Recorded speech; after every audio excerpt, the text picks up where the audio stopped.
Hi hello everyone welcome back to one more vlog. Shilpa Deepu YouTube ಚಾನಲ್ಗೆ ನಿಮ್ಮೆಲ್ರಿಗೂ ಸ್ವಾಗತ. ಯಾರೆಲ್ಲ ನನ್ನ ಯೂಟ್ಯೂಬ್ ಚಾನಲ್ನ ಹೊಸ್ದಾಗಿ ನೋಡ್ತಾ ಇದ್ದೀರಾ ಪ್ಲೀಸ್ ಸಬ್ಸ್ಕ್ರೈಬ್ ಮಾಡಿ, ಹಾಗೆ ಬೆಲ್ ಐಕಾನ್ ಮೇಲೆ ಕ್ಲಿಕ್ ಮಾಡಿ, ಅದ್ರ ಜೊತೆಗೆ ಲೈಕ್ ಮತ್ತು ಶೇರ್ ಮಾಡೋದನ್ನು ಮರಿಬೇಡಿ. ಇವತ್ತು ಟ್ಯೂಸ್ಡೇ ಮಾರ್ನಿಂಗ್ ನೋಡಿ, ಎಷ್ಟು ದಿನ ಆಗಿತ್ತು ಗೊತ್ತಾ. ಬೆಳಗ್ಗೆನೇ ಬಿಸಿಲು ನೋಡಿ, ತುಂಬ ದಿನ ಆಗೋಗಿತ್ತು. ಈ ನಡುವೆ ಬೇರೆ ಮಳೆ ತುಂತುರು ಮಳೆ ಬೀಳ್ತಾನೆ ಇತ್ತು ಹನಿಯಾಗಿ. ಇವತ್ತು ಎಲ್ಲೋ ಬಿಸಿಲು, ಎಳೆ ಬಿಸಿಲು ಅಂತಾರಲ್ಲ ಅದು ಬಂದಿದೆ. ಆ ಬಿಸಿಲಿಗೆ ಕುತ್ಕೊಂಡಿದ್ಕೆ, ತುಂಬ ದಿನ ಆದಮೇಲೆ ಬಿಸಿಲಿಗೆ ಕುತ್ಕೊಂಡಿದ್ಕೆ ಏನೋ ಒಂಥರ ಫೀಲ್ ಆಗ್ತಿತ್ತು. ಬಟ್ ಏನು ಗೊತ್ತಾ, ಮನುಷ್ಯನ ಜೀವನನೇ ಇಷ್ಟು ಅನಿಸುತ್ತೆ. ಮನುಷ್ಯನಿಗೆ ಬಿಸಿಲು ಜಾಸ್ತಿ ಆದರೂ ತಡ್ಕೊಳ್ಳಲ್ಲ. ಅದೇ ಬೇಸಿಗೆಗಾಲದಲ್ಲಿ ಏನಂತೀವಿ, ಅಪ್ಪ ಯಾರಿಗೆ ಬೇಕು ಇದು ಬೇಸಿಗೆಗಾಲ, ಯಾವಾಗ ಚಳಿ ಆಗುತ್ತಪ್ಪ, ಚಳಿ ಇದ್ದರೆ ಬೆಡ್ಶೀಟ್ ಹಚ್ಕೊಂಡು ಮಲ್ಕೋಬೋದು, ಈ ಬಿಸಿಲಿದ್ರೆ ಯಾರು ತಡ್ಕೋತಾರೆ ಅಂತಾರೆ. ಮನುಷ್ಯನ ಜೀವನನೇ ಇಷ್ಟ. ಅದು ಅಂದರೂ ತಡೆಯಲ್ಲ, ಇದು ಅಂದರೂ ತಡ್ಕೊಳ್ಳಲ್ಲ. ಬೆಳಗ್ಗೆ ಲೇಟ್ ಆಗಿತ್ತಲ್ವ, ಇನ್ನೇನು ಮಾಮೂಲಿ ಲಂಚ್ ಬಾಕ್ಸಿಗೆ ನಾನು ರೆಸಿಪಿ ಮಾಡಲೇಬೇಕಲ್ಲ. ಲಂಚ್ ಬಾಕ್ಸ್ ರೆಸಿಪಿ ಏನು ಮಾಡೋದು ಅಂತ ಯೋಚನೆ ಮಾಡ್ತಿದ್ದೆ. ನೈಟ್ ನನ್ನ ಮಗನ ಕೇಳಿದೆ ಏನು ಮಾಡೋಣ ಅಂತ. ತುಂಬ ಆಪ್ಷನ್ಸ್ ಕೊಟ್ಟೆ. ಅವನ ಆಪ್ಷನ್ಸಲ್ಲಿ ಅಯ್ಯೋ ಬೇಡಮ್ಮ ಅದೆಲ್ಲ ಅಂತ ಹೇಳಿ ಈ ಥರ ಟೂನಲ್ಲಿ ತೊಗೊಂಡು ಅಟ್ಲೀಸ್ಟ್ ಚಿತ್ರಾನ್ನ ಮಾಡಿಕೊಡು ಅಂತ ಕೇಳ್ದೆ. ಅದಕ್ಕೆ ಇನ್ನೇನು ಅವ್ರ ಪಪ್ಪ ಇರಲಿಲ್ಲ, ಅವ್ರು ಬ್ಯಾಂಗ್ಳೂರ್ ಹೋಗಿದ್ರು, ಆಚೆ ಹೋಗಿದ್ರಲ್ಲ, ಹಂಗಾಗಿ ನನಗೆ ಅವ್ನಿಗಿಬ್ರಿಗೆ ಅಲ್ವ ಸಿಂಪಲಾಗಿ ಟೊಮೆಟೊ ಚಿತ್ರಾನ್ನ ಅಂದರೆ ಅವನಿಗಿಷ್ಟ. ಟೊಮೆಟೊ ಚಿತ್ರಾನ್ನ ಮಾಡಿಕೊಟ್ಟೆ. ನೋಡಿ, ಯೂನಿಫಾರ್ಮ್ ಹಾಕೊಂಡು ಕೂತ್ಕೊಂಡು ತಿಂತಿದ್ದಾನೆ. ಮಕ್ಳಿಗೆ ಯಾವತ್ತೂ ತಟ್ಟೆಗೆ ಹಾಕ್ಬಿಟ್ಟು ನಾವು ಅವ್ರಿಗೇನೆ ತಿನ್ನೋಕ್ಕೆ ಕೊಡಬೇಕು. ನಾವು ತಿನ್ಸೋದಕ್ಕೆ ರೂಢಿ ಮಾಡಿದ್ರೆ ಅವ್ರು ಅದನ್ನೇ ಇಟ್ಕೊಂಡ್ಬಿಡ್ತಾರೆ. 1 2 3 4 ಯಾವ ಕಲರ್ ಇದೆ ಗೊತ್ತಾ ಬಂಗಾರಿ?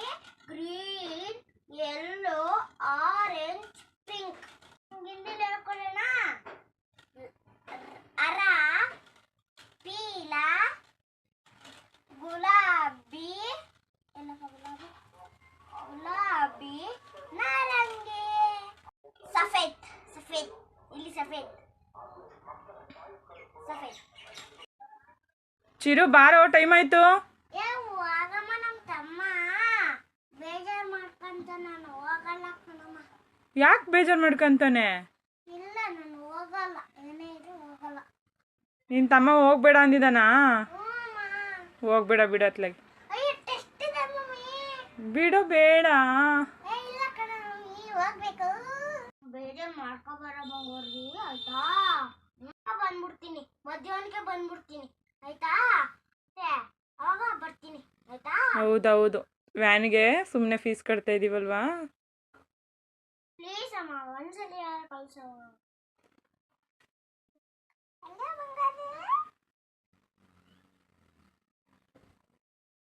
ಬರ್ತಾನಂತ, ಅವನು ಕರ್ಕೊಂಡು ಹೋಗು. ಎತ್ಕೋಬಾರ್ದು, ನಿಂಗೆ ಎತ್ಕೊಳಕ್ ಬರಲ್ಲ. ನೀವು ನೋಡಿ, ಸ್ಕೂಲಿಗೆ ಅಂತ ಹೊರಟಿದ್ದ. ಆಗ ಒಂದು ಚಿಕ್ಕದಾಗಿ ಒಂದೇ ಒಂದು ಟಿಕ್ ಟಾಕ್ ಮಾಡು ಅಂತ ಅಂದೆ. ಅದಕ್ಕೆ ಅಮ್ಮ ನಾನು ಮಾಡಲ್ಲ ಅಂತ ಅಂತಿದ್ದ. ಸಿಕ್ಕಾಬಟ್ಟೆ ಕ್ವಾಟ್ಲೆ ಕೊಡ್ತೀನಿ ನಾನು ಇವನಿಗೆ ಟಿಕ್ ಟಾಕ್ ಮಾಡೋ ವಿಷಯದಲ್ಲಿ ಮಾತ್ರ. ಒಂದೇ ಒಂದು ಅಂತ. ಇನ್ನು ಅವನ್ನ ಕಳಿಸ್ಬಿಟ್ಟು ಅವ್ನು ಸ್ಕೂಲಿಗೆ ಹೋಗ್ತಿದ್ದಂಗೆ ನಾನು ತಿಂಡಿ ಮಾಡ್ಕೊಂಬಿಡೋಣ ಅಂತ ಹೇಳ್ಬಿಟ್ಟು ತಿಂಡಿ ತೊಗೊಂಬಂದೆ. ನಾನು ಒಂದೆರಡು ಬಜ್ಜಿನ, ಅದೇ ಪಕೋಡ ಥರ ಈರುಳ್ಳಿ ಬಜ್ಜಿನ ಮಾಡಿಕೊಂಡು ತಿಂತಾಯಿದ್ದೆ. ನೋಡಿ, ಆಚೆ ತಿಂಡಿ ಎಲ್ಲ ಆದಮೇಲೆ ಪಾಪುನ ಮಲಗಿಸ್ಬಿಟ್ಟು ಕೆಲಸ ಮಾಡೋಣ ಅಂತ ಬಂದೆ. ಗಾಳಿ ಅಂದರೆ ಗಾಳಿ. ಆ ವೇಲ್ನ ನನ್ನ ತಲೆಗೆ ಕಟ್ಕೊಳಕ್ಕಾಗ್ತಿಲ್ಲ, ಅಷ್ಟೊಂದು ಗಾಳಿ ಬರ್ತಿದೆ. ಇದು ನೋಡಿ, ನಮ್ಮ ಬ್ಯಾಕ್ ಸೈಡು ಇಷ್ಟು ದಿನ ನಾವು ಟಾರ್ಪಲ್ನ ಕಟ್ಕೊಂಡಿದ್ವು, ಗಾಳಿ ಬರ್ತಿತ್ತು ಅಂತೇಳ್ಬಿಟ್ಟು. ಇವತ್ತು ಟಾರ್ಪಲ್ ನೆನ್ನೆ ಬೈಸಿದ ಗಾಳಿಗೆ ಟಾರ್ಪಲ್ ಕೂಡ ಕಿತ್ತೋಗಿದೆ. ನೋಡಿ, ನಮ್ಮ ಮನೆ ಪಕ್ಕದಲ್ಲಿ ಆ ಟಾರ್ಪಲ್ಗೆ ಏನು ಕಟ್ಟಿದೆ ಆ ಜಾಗದಲ್ಲಿ ಈ ಥರ ವ್ಯೂ ಇದೆ. ಸುತ್ತ ನಮ್ಮ ಮನೆ ಹತ್ರ ಫುಲ್ಲು ಗ್ರೀನಾಗೇ ಇರೋದು. ತುಂಬ ಚೆನ್ನಾಗಿರುತ್ತೆ ನೋಡೋದಕ್ಕೆ. ಬಟ್ ಅಂದರೆ ನಮಗೇನಷ್ಟು ಬೇಜಾರಾಗಲ್ಲ. ಯಾಕೆಂದರೆ ಎಷ್ಟೇ ಬೇಜಾರಾಗಿದ್ದರೂ ಒಂದು 10 ನಿಮಿಷ ಕೂತ್ಕೊಂಡ್ಬಿಟ್ರೆ ತುಂಬ ರಿಲೀಫ್ ಅನಿಸುತ್ತೆ. ಇನ್ನು ಮಾರ್ನಿಂಗ್ ಡೈಲಿ ರೊಟೀನ್ ಏನಿರುತ್ತೆ, ನನ್ನ ಕೆಲಸಗಳು ಸ್ಟಾರ್ಟ್ ಆಗಿಬಿಡುತ್ತೆ. ಅವ್ನು ಸ್ಕೂಲಿಗೆ ಕಳಿಸಿ ನಾನು ತಿಂಡಿ ಮಾಡಿಸಿ ಪಾಪುನ ಸ್ವಲ್ಪ ಹೊತ್ತು ಆಟ ಆಡಿಸಿ ಅವನನ್ನು ತೊಟ್ಲಿಗೆ ಹಾಕ್ಬಿಟ್ರೆ ನನ್ನ ಕೆಲಸ ಶುರು. ಮಳೆ ಒಂದೇ ಸಮ ಬರ್ತಿದ್ದ ಕಾರಣದಿಂದಾಗಿ ಬಟ್ಟೆಗಳು ಕ್ಲೀನಾಗಿ ವಾಶ್ ಆಗಿಲ್ಲ. ಇದೆಲ್ಲ ಬಟ್ಟೆಗಳನ್ನ ಕೊಟ್ಟು ಕಳ್ಸೋಣ ಅಂತ ವೆಡ್ನೆಸ್ಡೇ ಯೂನಿಫಾರ್ಮ್ನ ತೊಳಿಬೇಕಾಗಿತ್ತು. ವೆಡ್ನೆಸ್ಡೇ ಯೂನಿಫಾರ್ಮ್ನ ತೊಳೆದಾಕ್ಬಿಡೋಣ ಅಂತ ಹೇಳ್ಬಿಟ್ಟು ಈ ಬಟ್ಟೆಗಳನ್ನೆಲ್ಲ ತುಂಬ್ತಾ ಇದ್ದೆ ಬಕೆಟ್ಗೆ. ಅಮ್ಮನ ಮನೆಗೆ ಕೊಟ್ಟು ಕಳ್ಸೋಣ ಅಂತ. ಅಮ್ಮ ಬಟ್ಟೆ ಒಗೆದ್ಬಿಟ್ಟು ಕೊಡ್ತಾರೆ. ಏನು ಪಾಪು ಬಟ್ಟೆ ಇರುತ್ತೆ, ಯೂರಿನ್ ಪಾಸ್ ಮಾಡೋದು, ಮೋಷನ್ ಪಾಸ್ ಮಾಡೋ ಬಟ್ಟೆಗಳು ಮಾತ್ರ ನಾನು ವಾಶ್ ಮಾಡ್ತೀನಿ. ಇಲ್ಲ ನಮ್ಮ 3 ಜನದ ಬಟ್ಟೆಗಳನ್ನ ನಮ್ಮ ಅಮ್ಮನೇ ತೊಳ್ಕೊಡ್ತಾರೆ ನನಗೆ. ಇನ್ನೇನು ಡೈಲಿ ರೊಟೀನ್ ಮಾಮೂಲಿ ಆ್ಯಸ್ ಯೂಶ್ವಲ್ ಎಲ್ಲ ಒಂದು ಕಡೆಯಿಂದ ಕೆಲಸ ಮಾಡ್ಕೋಬೇಕು. ಇಲ್ಲಿ ನೋಡಿ, ಈಗ ಏನು ಗಾಡಿ ಕಾಣಿಸ್ತಿದೆ, ಇದು ನಮ್ಮ ಮನೆ ಗಾಡಿ. ನಮ್ಮ ಮನೆ ಗಾಡಿ ಅನ್ನೋದಕ್ಕಿಂತ ನಮ್ಮ ಮನೆ ಮಹಾಲಕ್ಷ್ಮಿ ನಮ್ಮ ಮನೆಯಲ್ಲಿ ಒಂದು ಪರ್ಸನ್ ಥರ. ನಮಗೆ ಎಷ್ಟು ಒಂದು ಮನೆಯಲ್ಲಿ ಒಬ್ಬ ಮನುಷ್ಯನಿಗೆ ಎಷ್ಟು ಬೆಲೆ ಇದೆ ಅದಕ್ಕಿಂತ ಎಲ್ಲರಿಗಿಂತ ಹೆಚ್ಚಾಗಿ ಬೆಲೆ ಇದೆ. ನಮ್ಮ ಮನೆಯಲ್ಲಿ ತುಂಬ ಅಂದರೆ ತುಂಬ ಬೆಲೆ ಕೊಡ್ತೀವಿ ನಾವು ಈ ಗಾಡಿಗೆ. ಯಾಕೆ ಅಂದರೆ ಇವತ್ತು ನಾವು 3 ಹೊತ್ತು ಹೊಟ್ಟೆ ತುಂಬ ಅನ್ನ ಊಟ ಮಾಡ್ತಾ ಇದ್ದೀವಿ ಅಂದರೆ ಅದಕ್ಕೆ ನಮ್ಮ ಮನೆ ಮಹಾಲಕ್ಷ್ಮಿ ಅನ್ನಪೂರ್ಣೇಶ್ವರಿನೇ ಕಾರಣ. ಈ ಗಾಡಿ ಮೇಲೆ ನಮಗೆ ಹೇಳ್ಕೊಳಕ್ಕಾಗದೇ ಇರೋ ಥರ ಬಾಂಡಿಂಗ್ ಇದೆ. ತುಂಬ ಅಂದರೆ ತುಂಬ. ಯಾಕೆ ಅಂದರೆ ಇವತ್ತು ನಮ್ಮ ನೆಮ್ಮದಿ ಜೀವನಕ್ಕೆ ಕಾರಣಕರ್ತರು ಅಂತ ಹೇಳ್ಬೋದು. ನೋಡಿ ಇಲ್ಲಿ ವ್ಯಾಪಾರ ಮಾಡ್ತಿದ್ದಾರೆ. ಅವ್ರಿಗೆ ಗೊತ್ತಿಲ್ಲ ನಾನು ಶೂಟ್ ಮಾಡ್ಕೊತಿರೋದು. ಇವಳು ಬಂದು ನಮ್ಮ ಚಿಕ್ಕಪ್ಪನ ಮಗಳು, ಇವ್ರ ಪಕ್ಕದ ಮನೆ ಆಂಟಿ.